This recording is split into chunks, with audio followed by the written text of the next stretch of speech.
Subscribe गर्नुहोस् technical रोशनलाई र दबाउनुहोस् बेल आइकनलाई। हामीले हालेको लेटेस्ट टेक्निकल भिडियोज पाउनुहोस् सबैभन्दा पहिला। नमस्ते साथीहरु, म रोशन सिंह टेक्निकल रोशन युट्युब च्यानलमा हजुरलाई स्वागत छ। ल त साथीहरु, म आज तपाईलाई काइन मास्टरबाट भिडियोबाट फोटो कसरी क्याप्चर गर्ने भन्ने बारेमा सिकाउन गइरहेको छु। ल त साथीहरु, अब सुरु गरौँ।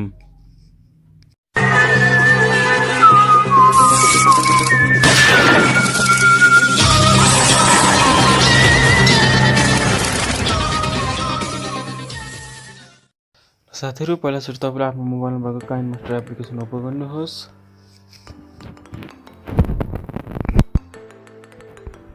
ओपन गरेपछि तपाईले एउटा एन्टी प्रोजेक्टमा गएर एउटा प्रोजेक्ट ल्याउन सक्नुहुन्छ। एउटा भिडियो लिनुहोस् गएर प्रोजेक्ट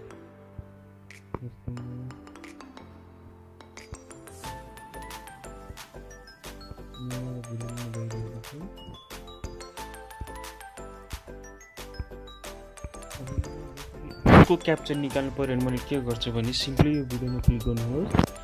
भिडियोमा क्लिक गरिसकेपछि क्याप्चरमा क्लिक गर्नुहोस्। क्याप्चरमा हेर्न सक्नुहुन्छ धेरै प्रकारको अप्सन छ। अनि तपाईले जुन क्याप्चर गर्दा पनि हुन्छ। Capture and save frame and play hit छ, capture frame and insert to left to clip छ, capture frame and insert to right click गरेर म चाहिँ क्याप्चर फ्रेम एन्ड एज लेयरमा क्लिक गर्न गइरहेको छु। र यहाँ क्लिक गर्नुहोस्।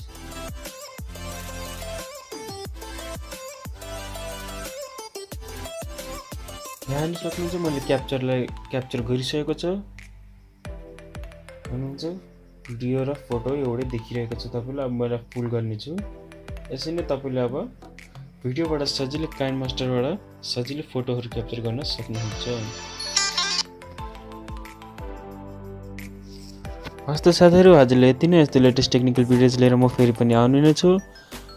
बाइ बाइ, सी यू, जय नेपाल।